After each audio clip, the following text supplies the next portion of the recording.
தட்டைப்பயிர் சாப்பாடு செய்கிறேங்க. தட்டைப்பயிர் சாப்பாட்டுக்கு வெங்காயம், பூண்டு, பச்சை மிளகாய், சீரகம், மிளகு, ஒரே ஒரு தக்காளி, கருவேப்பிலை, கொத்தமல்லி, ஒரு டம்ளர் அரிசி.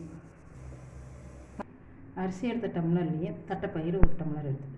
ஒரு டம்ளர் அரிசி, ஒரு டம்ளர் பருப்பு, ஒரு டம்ளர் தண்ணி ஊற்றி 5 விசில் விட்டு வரணும். அரிசி அரை மணி நேரம் தண்ணியில் ஊறணும்.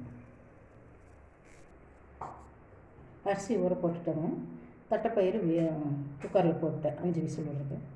அந்த டைமில் மிளகு, சீரகம், பூண்டு இந்த 3ம் அரைச்சிக்குவேன். சீரகம், மிளகு போட்டு மிக்சியில் போட்டு கொஞ்சம் ஓரளவுக்கு நல்லா நைஸாக ஆகிட்டுங்க. அதுக்கு பின்னாடி இந்த பூண்டு போட்டு கொஞ்சம் 1-2 அடித்தா கூட போதும், நல்லாயிருக்கும். சீரகம், மிளகு குறன்னு இருந்தால் கூட போதும். இப்போ பூண்டு சேர்த்துக்கலாம்.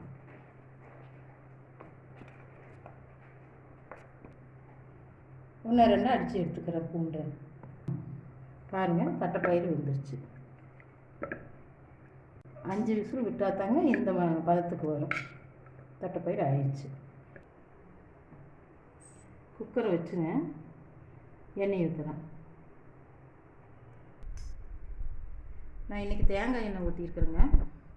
கடுகு ஒரு ஸ்பூன்,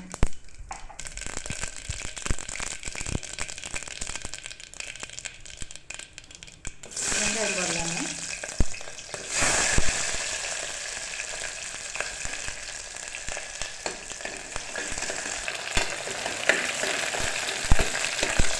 வெங்காயம் போட்டுதான் பச்சை மிளகா போடணும்.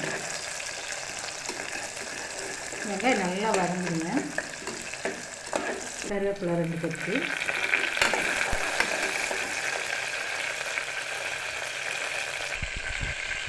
மல்லித்தூள் கொஞ்சம், தக்காளி ஆட் பண்ணுங்க.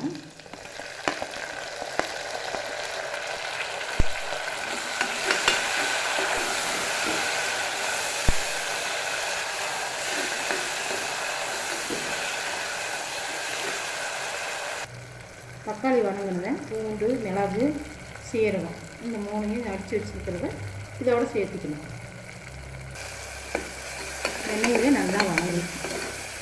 தக்காளி வதங்கினது, பூண்டு, சீரகம் போட்டோமில்லங்க, மிளகுலாம் அது வதங்கினது. அரிசி இப்போ நான் போட்டுருவேன். ஊற வச்ச அரிசியை நல்லா கழுவி போட்டாச்சு. இது 2 வணக்கணும். இது பொறிச்சு வைக்கணும்.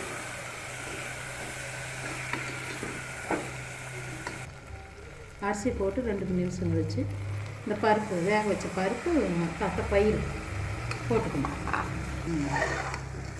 நல்லா மசாலா பிடிச்ச மாதிரி அரிசி, பருப்பு எல்லாம் கலந்துக்கணும். நல்லா இருக்கும், அப்போ தான் டேஸ்ட்டு வரும்.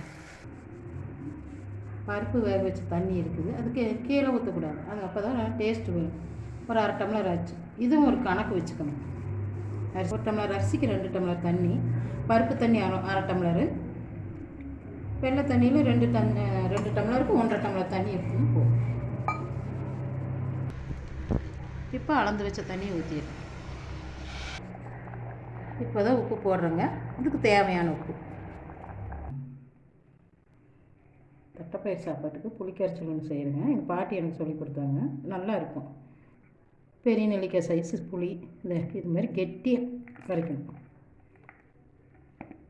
புளி கரைச்சலுக்குள்ள பெரிய வெங்காயம், ஒரே ஒரு வரமிளகாய், கொஞ்சம் ஒரு கொத்து கருவேப்பிலை, ஒரே ஒரு தக்காளி. மிளகாயில் இருக்கிற விதையெல்லாம் கீறி எடுத்துட்டோம்னா பூரா வெளியே வந்துடும் இல்லைங்க, அப்போ தான் நல்லாயிருக்கும். வரமிளகா பாருங்கள், கீறி விதையெல்லாம் எடுத்துக்கிட்டேன். தக்காளி, கருவேப்பிலை கிள்ளி வச்சுருக்குறேங்க.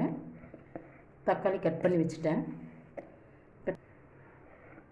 வெங்காயத்தை நீல வாக்கில் கட் பண்ணி போட்டுக்கலாம். தக்காளியும் நல்லா கட் பண்ணி போட்டுக்கலாம். கொஞ்சமாக உப்பு சேர்த்துக்கணும். நல்லா கரைக்கணுங்க. கையை வச்சு நல்லா பேசுங்க, அப்போ தான் நல்ல மணமாக இருக்கும்.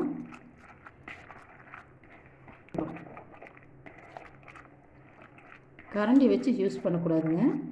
கையில் வச்சு நல்லா அழுத்தி, பெருவிரல் வச்சு அழுத்தி பிசையணும். அப்போ தான் நல்லா அந்த சதப்பு சாறு எல்லாமே இறங்கும், டேஸ்ட்டாகவும் இருக்கும்.